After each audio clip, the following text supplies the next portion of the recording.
Ya hemos hablado de la presión, ¿no? La presión intersticial, obviamente, la presión osmótica, ¿no? La filtración del capilar al intersticio y el flujo linfático. Por ejemplo, ¿qué pasa en las personas con la suerte tienen enfermedades, por ejemplo, un cáncer primario, linfoma, o uno secundario, tienen ganglios grandes porque tienen metástasis por un tumor de mama, que es la característica? ¿Qué pasa con el brazo? ¿Por qué se hincha? Porque está obstruida la vena. No, está obstruido el K. Correcto, está obstruido el K. Entonces, por eso coloco dentro de los factores que intervienen en este volumen está que tenga un buen flujo linfático. Factores que aumentan el volumen, aquí está pues, ¿no? La constricción venular, la dilatación. ¿Por qué la constricción venular? ¿O por qué la disminución? En este caso, ¿cuándo hay mayor, cuándo hay mayor presión en las venas? En antes dije, en el caso más frecuente. Pérdida de movimiento. No hay la bomba muscular que chupa, ¿no? Produce presiones negativas, positivas. Entonces, aumenta la presión en la vena está por allá, si aumenta la presión allá, como todo es cerrado, va a aumentar detrás. De las venas grandes, las venas medianas, las venas chiquitas, las venas capilares, ¿no? Y entonces el líquido va a aumentar. Entonces, acuérdese que está delante, que está detrás. Ya, esa es anatomía. Igualmente, ¿no? La dilatación arteriolar. Bueno, proteínas hemos conversado, ¿no? O sustancias que produzca yo, me equivoco y doy una sustancia osmóticamente activa. Cloruro de sodio, 3%, si me aloqué, yo pensé que el 9 era igual que 3. Lo hincho así. No lo hincho en el vaso, en el volumen, sino lo hincho en el intersticio. Obviamente, ¿quién no ha visto una persona o de acá, de estos 60 que hay por acá, alguien que es ronchoso, que sufre de ronchas, que es alérgico? ¿Qué es una alergia? Descarga de histamina. ¿Cuál es la acción de la histamina? Entre otras, aumenta la permeabilidad, ¿no? La permeabilidad capilar. Se aumenta la permeabilidad, sale líquido, sale sangre. Por eso es que sale la ronchita rojita, ¿no? Es sangre congestionada. Entonces, igualmente, permeabilidad capilar alterado puede producir aumento, ¿no? Edema. Hagan esquema para alguno de estos porque vale la pena, porque viene uno o dos puntos, dos preguntas directas o indirectas. Ahí están las preguntas. ¿Correcto? Bueno, el incremento del volumen intersticial y el edema ya hemos referido, es lo mismo. Lo hemos puesto lo en verde, lo que es linfático, lo que es sustancias, permeabilidad, lo que es gradientes de presiones y filtración. Esto recuerda a la ley de Poiseuille, ¿no? Ya saben, delta de la presión, cos radio la cuarta sobre viscosidad y la longitud del vaso. Ese es el punto. Y la resistencia es la inversa, o sea, 1 sobre resistencia.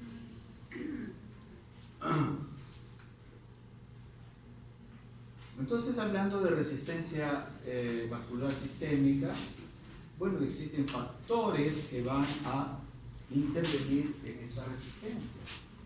Y todos estos factores están en un equilibrio y permiten que tengamos una resistencia adecuada, que no hace daño al corazón, ¿no? Que mantiene la presión, ¿correcto?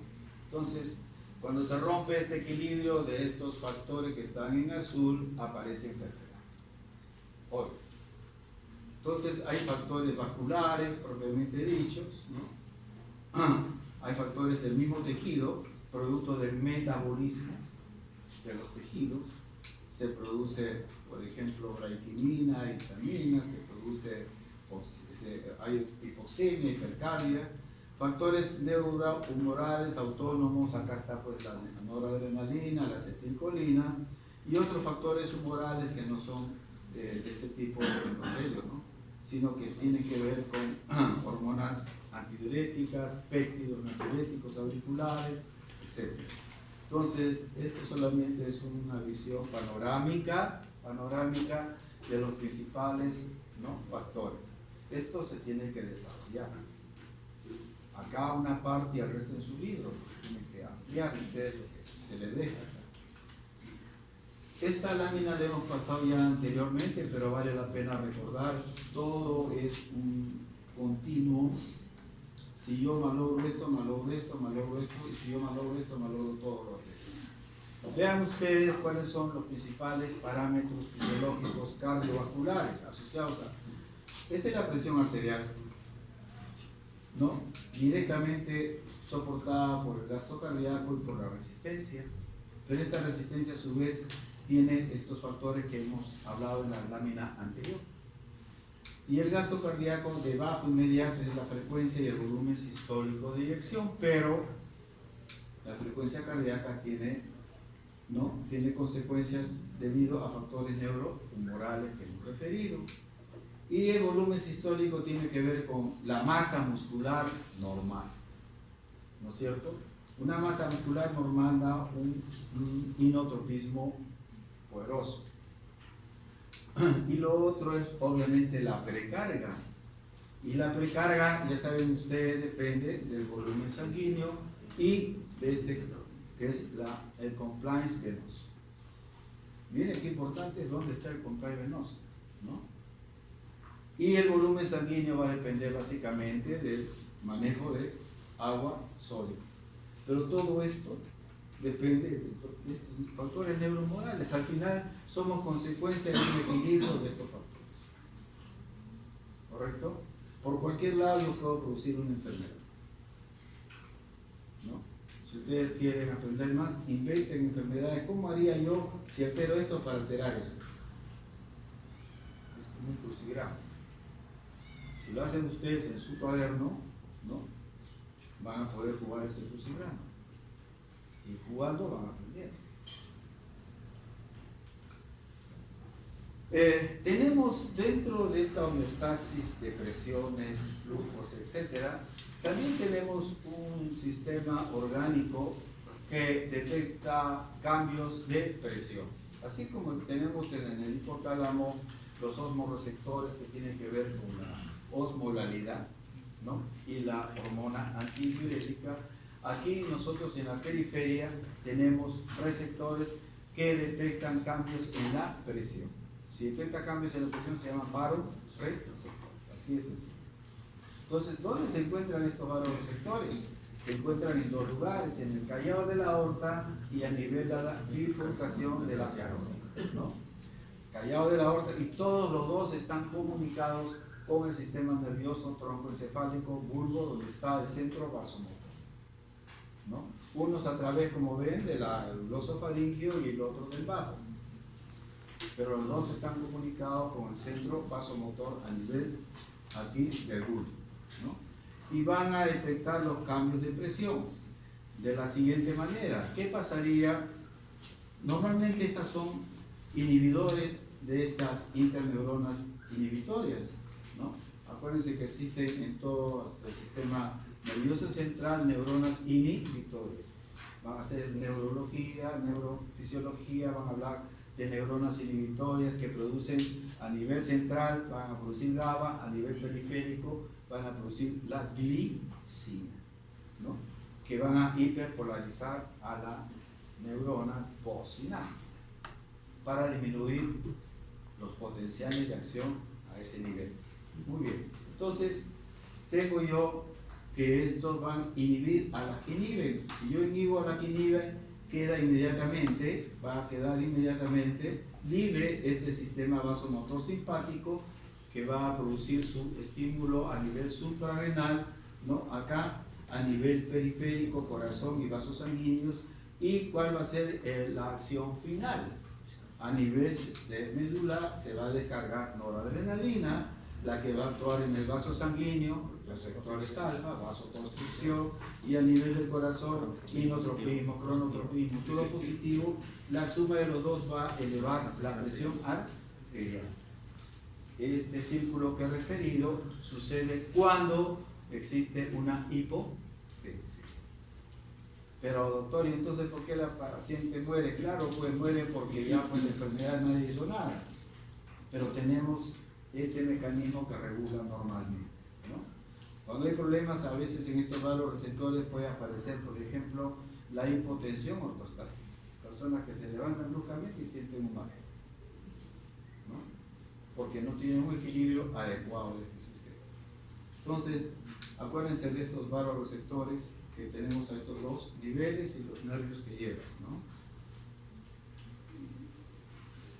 En cuanto a la presión venosa, recuerda que habíamos hablado que existe una presión venosa central que tiene tres ondas, la A, la C y la B chica de Bach, ¿no?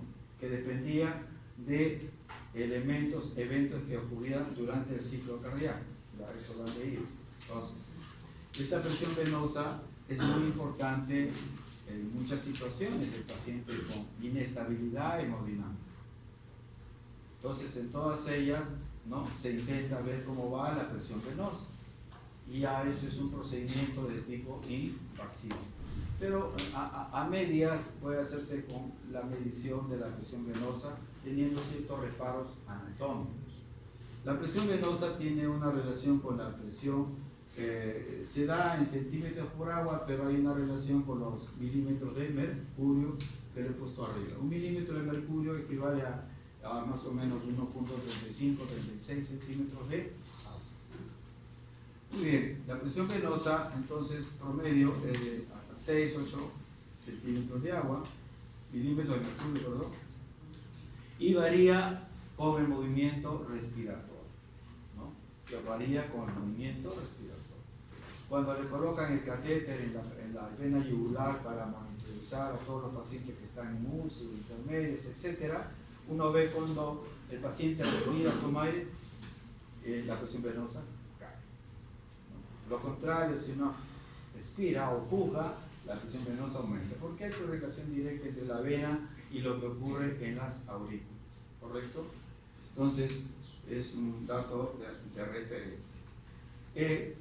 La presión venosa central es importante, es la sangre, la presión con que llega la sangre a nivel del corazón, pero por ejemplo, ¿qué pasa cuando yo tengo un problema cerebral en el cual estoy cursando con hipertensión endocraneana?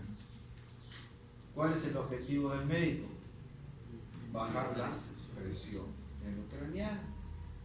¿Cómo favorezco? Aparte de alguna solución que le pueda dar, etcétera, etcétera, yo tengo que elevar la cabeza del paciente con la finalidad que obviamente la cabeza esté por encima del corazón, y de esa manera favorezco, ¿no?, la bajada de sangre, la llegada de sangre, disminuyo la presión, ¿correcto?, en el cerebro. De tal manera que es importante tener en cuenta esta situación, ¿no? Entonces, acá tenemos el promedio de 30 a 40 grados, todo paciente debe estar así, ¿no?, para favorecer, mejorar la hipertensión que pueda tener el paciente. Muy bien, entonces estas cosas son importantes en cuanto a presión venosa, la relación con la presión del milímetro de mercurio y el concepto de desagüe del flujo venoso que viene del cerebro. ¿Qué pasa si hay una presión ortostática porque hay un problema vasovagal? Hay personas a veces que por cualquier cosa pueden disminuir la presión arterial porque tienen un componente vagal muy importante. Así lo han hecho. Pues. ¿Qué hay que hacer en ese momento de hipotensión? Hecho al paciente y ¿qué? ¿Con qué finalidad? Mejoro el retorno. Eso lo sabe todo el mundo. Usted dice mejoro la precarga. Porque han avanzado más. Esta es la diferencia entre el panadero en la esquina y ¿correcto? Entonces son conceptos que se aplican a diario. Factores que incrementan la presión venosa, ¿no? En forma de, o porque aumentan el volumen, ¿no? O primarios que mejoran el contraste o el volumen, ¿no? El gasto cardíaco disminuido, que va a afectar.